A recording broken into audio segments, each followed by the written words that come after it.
मांग हमारी पूरी करो।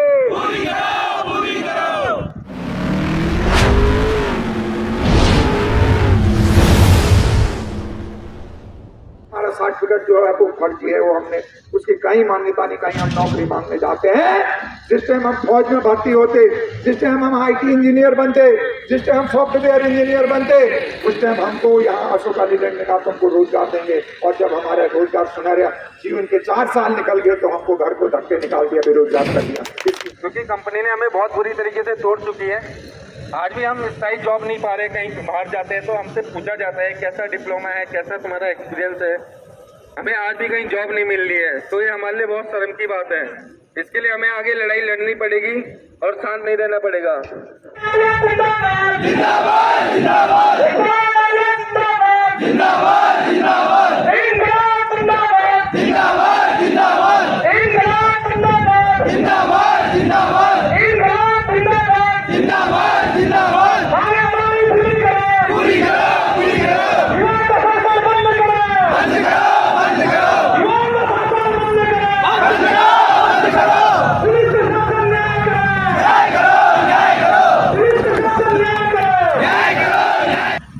आज जिस तरीके से अशोका लीलैंड ने यहाँ के लोगों को दबाने का काम किया, बहुत सारे लोगों को बसों के आधे से ज्यादा साथी हमारे कंपनी के अंदर, सारे साथी हमारे कंपनी के अंदर चले गए। पुलिस प्रशासन का पहरा है, कंपनी का पहरा है, और एक एक व्यक्ति की वीडियोग्राफी बनाई जा रही है। उनको कानून का डर दिखाया जा रहा है कि तुम अपनी आवाज को बुलंद करोगे तो तुमको जेल के पीछे डाल दिया जाएगा। मैं आपसे कहना चाहता हूँ इसकी हम निंदा करने से इसलिए आपको बुलाना पड़ा। और निश्चित रूप से लोकतंत्र में हमको जो अपनी बात कहने का अधिकार है, उस बात को बुलंद करने के लिए निश्चित रूप से मुझे विश्वास है कि ये नौजवान, क्या झुकोगे आप? हाथ खड़े करके कहो, सब हाथ खड़े करो, सारे झुकोगे कि अपनी लड़ाई लड़ोगे? भारत माता की, भारत माता की।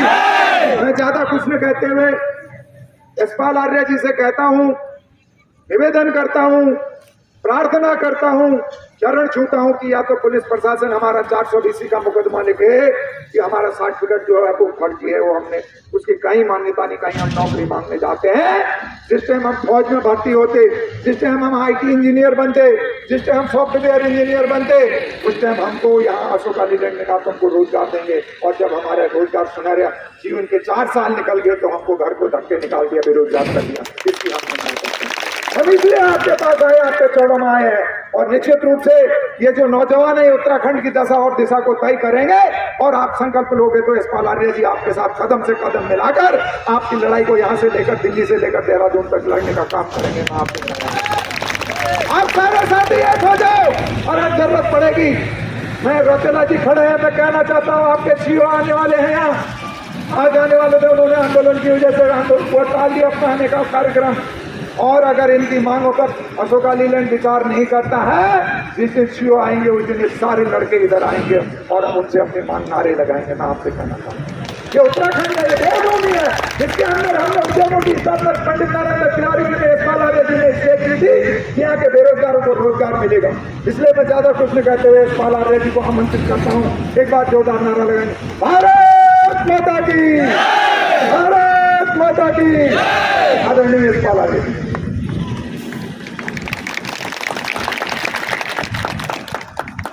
हमारे युवा और ऊर्जावान नेता, जिन्होंने हमेशा कमजोर लोकतंत्र की आवाज़ को, मजदूरों की आवाज़ को, श्रमिकों की आवाज़ को मजबूती दी है, आवाज़ बने हैं। हमारे समाजशाही हरीश बनेरू जी, हमारे कर्मचारी नेता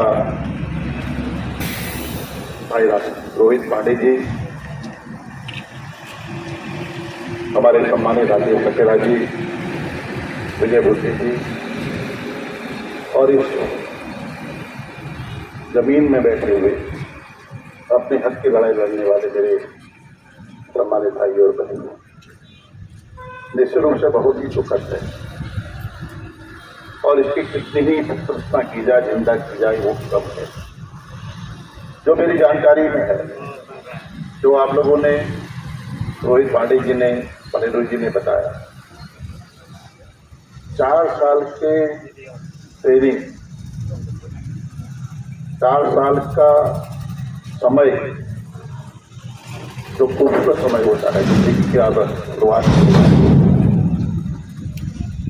उसमें आपसे कहा गया कि हम आपको रोजगार देंगे, हम आपको स्थायी करेंगे, हम आपका हल देंगे। लेकिन 4 साल, 5 साल, 6 साल ट्रेनिंग के दौरान आपने मेहनत की, अपना खून पसीना बहाया और भविष्य के सपने थे आपके। आज इस अशोक लीलैंड प्रबंधन ने, उनकी हठधर्मिता ने, उनके तानाशाही रवैये ने आपको सड़कों पर बैठने को मजबूर किया है। लेकिन यह लड़ाई यहीं पर खत्म नहीं होगी। मैं साफ तौर से कहना चाहता हूं, हम लोकतंत्र पर विश्वास करते हैं, हम हक की बात करते हैं। अगर कोई इस आवाज को कुचलना चाहता है, इस आवाज को दबाना चाहता है, वो गलतफहमी में न रहे। इंकलाब आर्य जी, तुम संघर्ष करो, हम तुम्हारे साथ हैं। क्या इनकी मांगे उचित नहीं है? क्या इन्होंने 4 साल ट्रेनिंग प्रशिक्षण नहीं किया? क्या इसे कहा गया, नहीं कहा गया कि आपको 4 साल के बाद हम आपको रोजगार देंगे? अगर नहीं कहा है तो बताएं। 6 साल हो गए, 7 साल हो गए, 8 साल तक आप लोगों ने काम किया, आज यहां पर बैठे हुए। मैं साफ तौर से कहना चाहता हूं, हम कोई इसमें राजनीति नहीं करना चाहते। हमने कहा कि प्रजातांत्रिक तरीके से जो हमारा अधिकार है, जो इनका अधिकार है, उस लड़ाई को लड़ना चाहते हैं। और हम ये भी नहीं चाहते कि कानून व्यवस्था कहीं ध्वस्त हो। और ये भी सच है कि हम किसी डरने वाले भी नहीं हैं। अगर हमारे नौजवानों के हक को, हकूक को छीनने की कोशिश की जाएगी, वो भी बर्दाश्त नहीं होगा। इनके भविष्य के साथ खिलवाड़ नहीं होने चाहिए। इनका जो हक है वो मिलना चाहिए। वार्ता करें। अब ये रोहित पांडे जी कह रहे थे कि मैं श्रम विभाग में गया, वहां के निदेशक से मिले, वहां के अधिकारियों से मिले, कमिश्नर साहब से मिले, जिला प्रशासन से मिले, यानी इसमें विरोध नहीं की। लेकिन क्या मिला? आश्वासन तक नहीं। अब आश्वासन छोटे, आश्वासन में नहीं जाते। मैं प्रबंधन को साफ तौर से कहना चाहता हूं, आज हम यहां पर खड़ा हो, यशपाल आदि खड़ा है। अगर इनकी मांगे नहीं माने गई, हम यही धरने पर बैठेंगे। हम नहीं चाहते कि वो ऐसी अपनी घटना यहाँ पर जहाँ की फिजा खराब हो, जहाँ का माहौल खराब हो, हम नहीं करेंगे।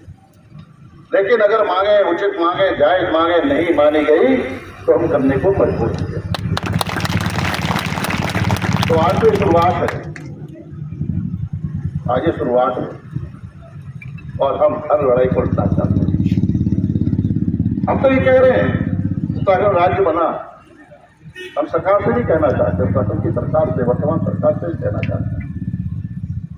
जब ये शिल्पों की स्थापना हुई थी, उद्योग की इकाइयां लगी थी, तत्कालीन मुख्यमंत्री सदैव नारायण तिवारी जी ने यहाँ पर उद्योगों का एक जाल बिछाया था। बड़ी उम्मीदें थी, बड़ी अपेक्षाएं थी, बड़ी आशाएं थी। नौजवानों को लगा कि हमारा भविष्य उज्जवल होगा, हमें हमारे हाथों को काम मिलेगा, हमें रोजगार मिलेगा। और शुरुआत अच्छी भी हुई। और उस वक्त सदैव नारायण तिवारी जी ने कहा था कि 70-80 नौजवानों को रोजगार, उत्तराखंड के नौजवानों को, स्थानीय नौजवानों को रोजगार मिलना चाहिए। लेकिन उसके बाद